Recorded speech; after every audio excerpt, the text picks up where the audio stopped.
Hello and welcome to our weekly IG Live. Today I am going to be talking to Diedre Anthony. Her blog is Are Those Your Kids? And she is somebody I have worked with for a long time but never gotten to talk to in person, so this is exciting.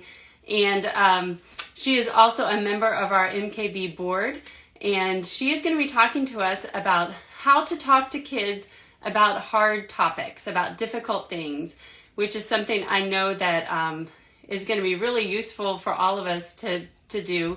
This is a weekly IG Live.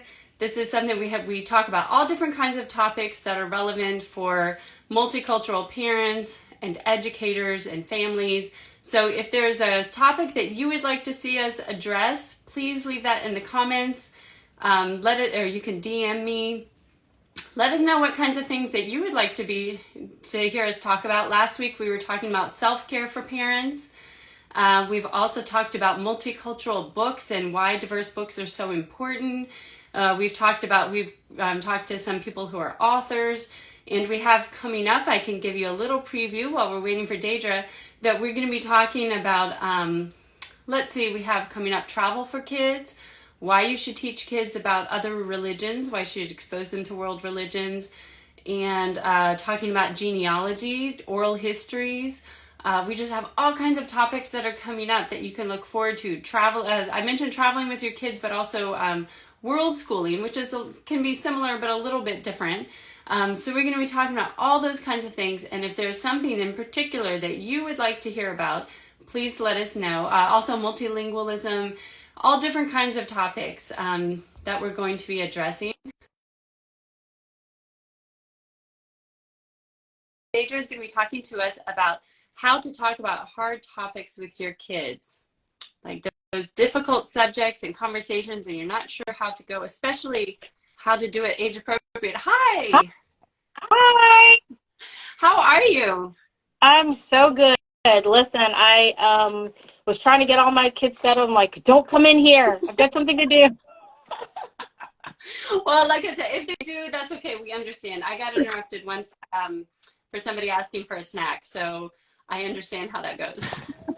My kids are home too, so sorry. And I'm glad it worked out, because normally, you wouldn't be available this time. So I'm glad we were able to figure out. And I was also saying that even though we've worked together for a long time, I don't think we've ever actually gotten to talk face to face. So this is really fun. I know. This is so exciting. Well, why don't we go ahead and jump in? Why don't you introduce yourself for people that might not know you? Yes, absolutely. Hi, everyone. Thank you guys for being here with us today. My name is Diedre Anthony. I'm the founder and creator of AreThoseYourKids.com, a blog dedicated to providing resources for the whole multiracial family. I am also a school counselor. I have served as a middle school counselor for 7 years, a high school counselor for 2, and 6 as an elementary counselor.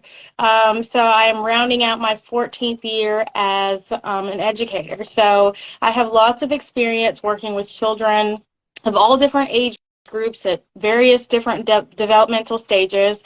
And I'm super excited to talk to you guys today about how to talk to your kids about hard things. The world is just filled with so much right now, right? We've got tension due to race, tension because of wars in other countries, just dealing with tragedy in general. There's just so much going on, and I know it's heavy for parents, it's heavy for people in general, and sometimes as a parent it's really hard to know how to navigate these things that happen in life, and how do you even talk to your kids about any of these things. So that's what we're going to be talking about today.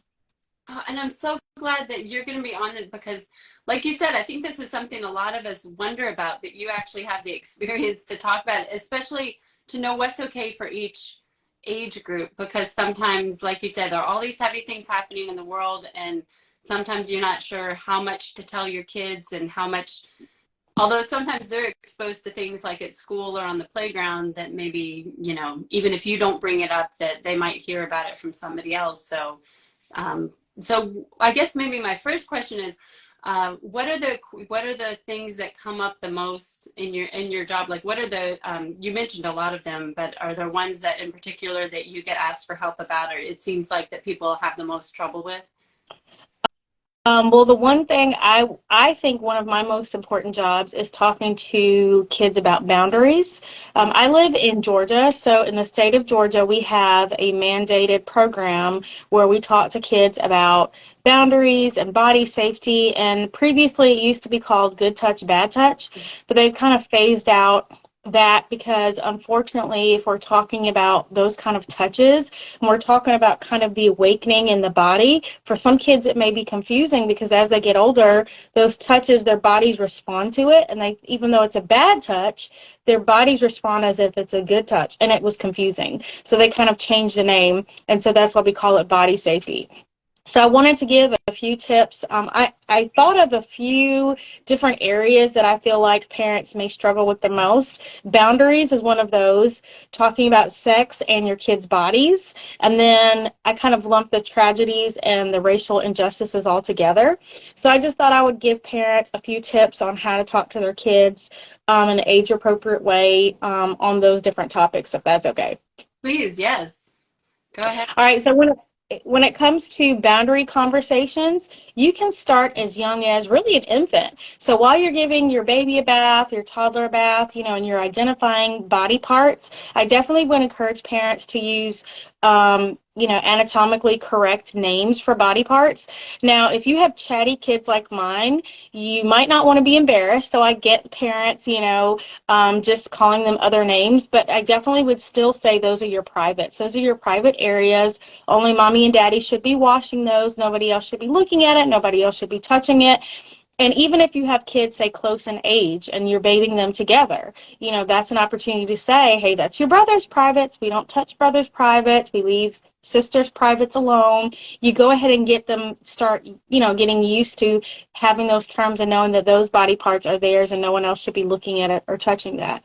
And the reason why we like to try to give anatomically correct, or at least, use the word privates, is because a lot of kids, when we're talking about abuse, sexual abuse, it happens a lot with people that the kids already know.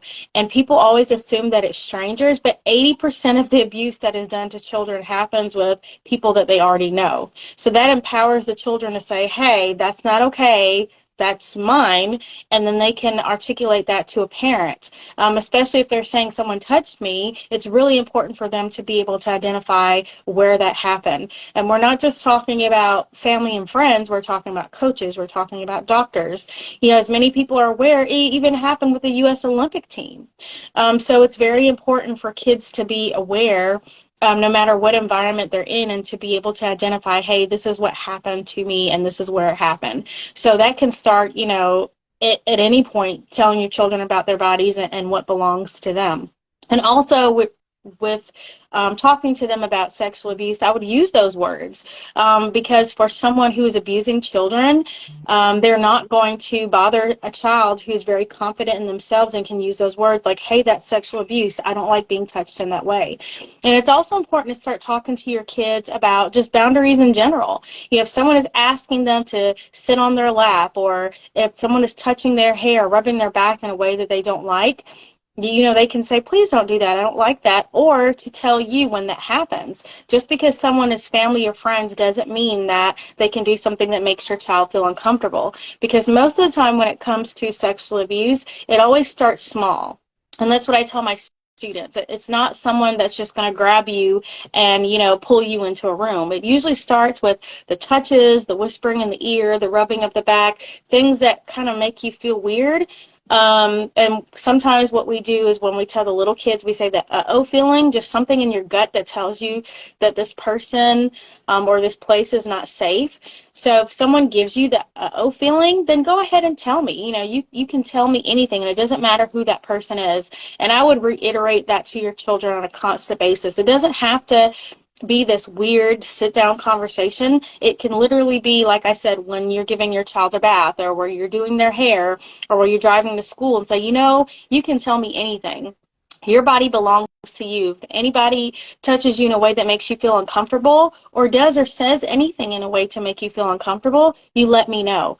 And also in the age of social media and the fact that kids have access to literally everything at their hands, we also have to worry about pornography. You know, people sending them inappropriate images when they are on games or when they're on apps.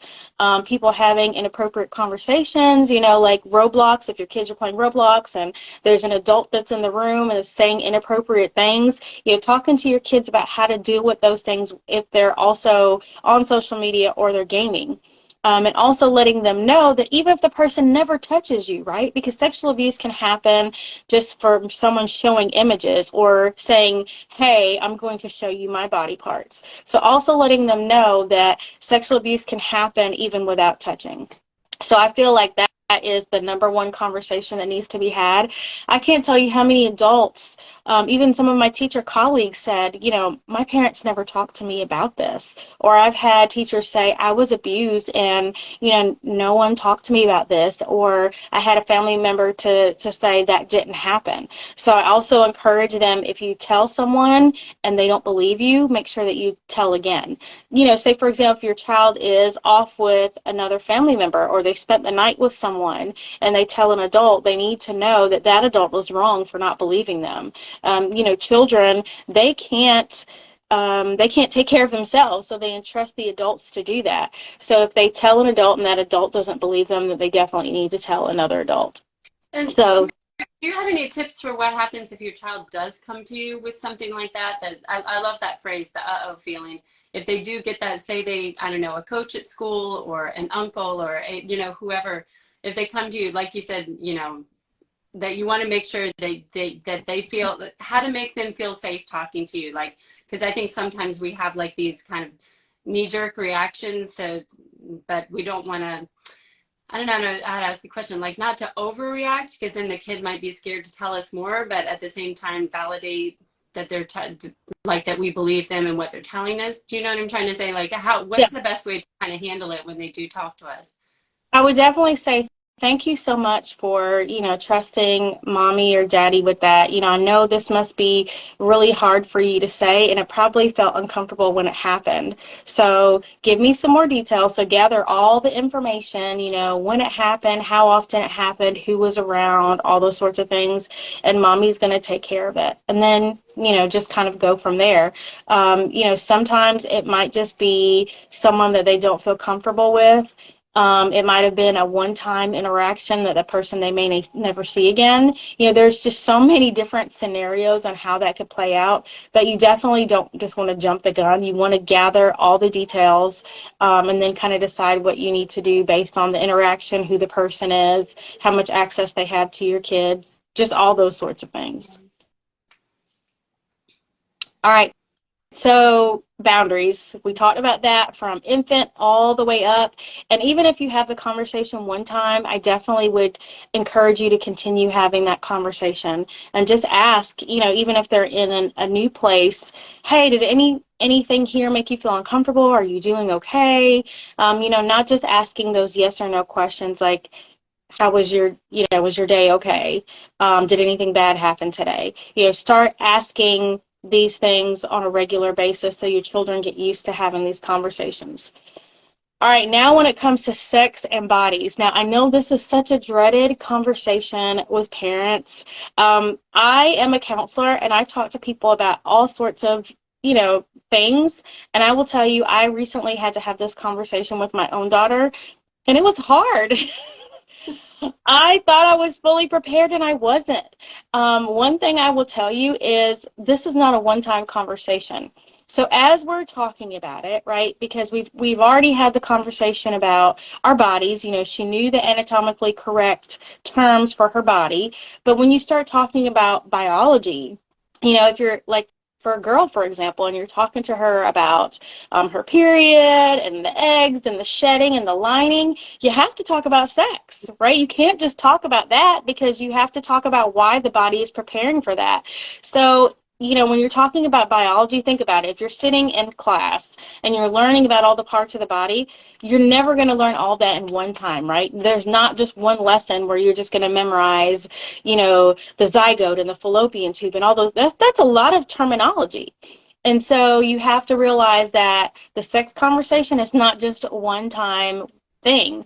I would definitely encourage you to maybe go on Amazon and find some books and, either go through the book with your child or have your child read the book, and then you come back and go chapter by chapter and go through things. But definitely know it's not a one and done. And I think in the past, especially for our parents' generation, they talked about having the birds and the bees conversation. So, which is kind of misleading because you think, okay, it's just a one-time thing, but it really is not. And what you don't want to happen is for your children, because they're going to have questions, right? And you don't want them to get answers in the wrong place. So they're either going to look it up or they're going to ask their friends who think they know everything. And you want them to definitely get the correct information. So know that that's not going to be a one and done conversation, and you don't have to do it alone. P&G, they make an always changing video that you can pull up on YouTube. They have one for boys and one for girls, and it just talks about how, when puberty starts, where the hair will develop and things that might happen. It even talks to girls about how their hormones change. It could cause them to get mood swings. I mean, it answers a lot of the questions. And so if you feel uncomfortable or you're afraid that you're going to miss something, you definitely can use tools like that, and then you can piggyback off those tools and then allow your children to ask questions and go from there. But I definitely encourage you to have those conversations, and you can either have them right before they start puberty or right as they begin puberty, but you want your kids to understand what's going on with their bodies. It's such a confusing time for them, and they will feel so much more comfortable hearing it from you. And it opens the door to conversation. If you're already struggling having that relationship with your kid, maybe you didn't have that relationship with your parents and you don't know what that's supposed to look like, I just want to encourage you as parents that you can create whatever that is that you want. Whatever you didn't have, this is your opportunity to create it. Just because you didn't have it, it doesn't mean that you can't have it. So definitely use those tools, or reach out to your friends that have kids that are older. I love having mom friends that really could be my mom, because then I can call them up and say, oh my gosh, this happened. How do I handle this? Did I overreact? It's really good to have some of those mom friends that you can lean on who have already been through those stages, and they can give you some advice about how to navigate those things. But don't let your own fear of the awkwardness of a conversation stop you from having those conversations with your kids. So you definitely want to talk to them about their bodies and about sex. And I know that sometimes that can be very controversial, because I live in a place that's abstinence only, and I totally disagree with that, because even if you want your children to wait until they get married, the reality is they might be put into a situation where they have to make a choice, or their choices might be completely different than yours. So you want them to be empowered, and you want them to know what to do. I can tell you I've dealt with so many girls who were teenage mothers, and they had no clue about anything. I even had a boy in high school who came to me. Imagine this, right? He's 16 years old. He's coming to his female counselor. I'd only been a counselor for 2 years at the time, so I was, 25? And he asked me if he could reuse a condom. And I was like, absolutely not. And after the fact, I was like, oh, wow, I guess this was good. He felt comfortable asking me, but this was kind of awkward. And was there nobody else in his life, like no male that he felt comfortable asking this to? And again, your kids are going to ask someone, and I'm sure you would rather it be you. So, if you don't feel comfortable, say you're a female and you have a male son, maybe you're a single mom, enlist the help of an uncle or a grandfather or someone in your community that you trust. But you definitely want to start having these conversations with your kids, because as a counselor, they're going to go to somebody. So it might as well be you. I was actually going to ask about that, because like you said, it sometimes can be controversial, and we're talking about multicultural parents, so sometimes people are coming from different cultures, they have different values, or maybe they're trying to parent differently than how they were raised. But like you said, even if you have a certain ideal for what you would like for your kids, especially at this age, this is when they're starting to kind of make up their own minds and make their own path. And so it must be, I guess, maybe a little tricky to try and, I don't know, like, you want to make sure they know how you feel about it, but you also want them to feel comfortable coming to you, even if they're making different decisions. And like you said, they're going to go to somebody, and wouldn't you rather it be you? And even if they're making different decisions than you are, you want them to be empowered to make good decisions you know, I don't know. That kind of like a tricky balance on how to do that, or is that I Absolutely. And I will say that, as a counselor, this is something that I've had to navigate because I have my own personal beliefs about a lot of things. But when I am counseling someone, I'm just trying to help them navigate whatever it is they are in life. Like at that very moment, at that stage, what can I help you do to get through this moment? And I guess in parenting, it's that same way. Ultimately, you have all the influence, right? You can say what goes or what doesn't go in your home. But you also have to realize that one day your children are going to grow up and they're going to be outside of your home. So I just look at it as giving them tools in their bag, so that they know what to do when they leave your home. And again, you can reiterate, whatever it is that you want, whatever your stance is. I'm not telling you to change how you parent. I'm just telling you to give your children those tools. Not talking about things doesn't stop things from happening. It doesn't stop your children from being curious. So even if you feel like you don't want these things to happen, it's still a good idea to have conversations about it. And I think that not having conversations often makes children more curious. And I get the cultural balance too. Like I grew up in a Jamaican household, and neither one of my parents had parents who really talked to them about a lot of these things that we mentioned. My mom did talk to me about some things. She said when she turned 13, her mom gave her a book about sex and her body, and that was it. And she shared the same book with me, and she had some conversations with me, but definitely not as in depth. So, of course, every generation can kind of add to the previous generation. And sometimes it is hard to pull from a bag that you don't have anything in it yourself. So I get those cultural boundaries and how that can be different, because a lot of things that my parents said no to were because of how they were raised as Jamaicans. Like I never was allowed to spend the night with anyone. That just wasn't something that we did.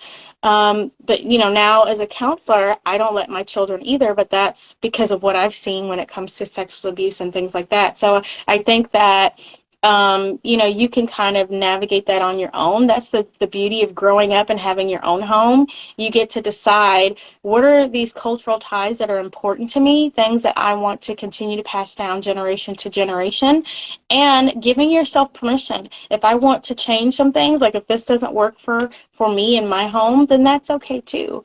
So I think that sometimes when you're second generation, you have that cultural pull, like, am I watering down my culture if I'm letting go of this thing? But you also have to kind of weigh, does this work for me in my home? So you have to kind of think about your own mental health and about your children. And also, like my parents being Jamaican, but we weren't raised in Jamaica. We were raised in America. So some of those cultural values might have worked in Jamaica, but they didn't exactly translate here. So that's also something to consider as well. If you're carrying traditions from one culture in one country, but you live in another, they may not always translate as well. So those are lots of things that you'll have to weigh. right. That's a really great point. And also that cultures can evolve and change. Mhm. And so, even I grew up here and my parents are from here, but, obviously even the culture in the US has changed a lot since the 1950s. And then how Mhm. I want my kids to go into the future might be really different. And I'm sure that that's the same in any culture. Although I know sometimes it can be hard.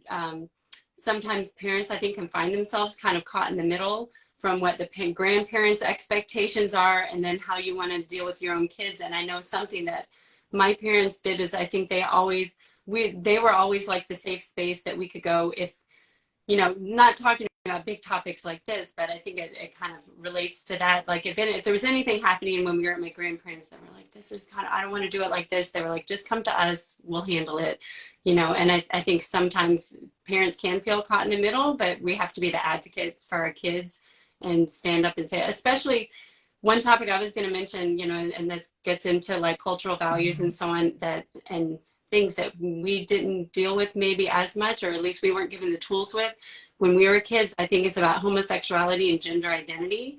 And that, like, my parents never talked to me about that because it just wasn't as open an issue back then. And so I don't think it even occurred to them to talk to us about it. But now it's something I think parents need to know how to navigate and how to be a safe space for their kids to come to if they want to talk about those kinds of things. But again, that can be a real generational conflict too about how to deal with those values. Absolutely. And I think it's important that even if there's a lifestyle that doesn't align with yours, that it's still important to have those conversations.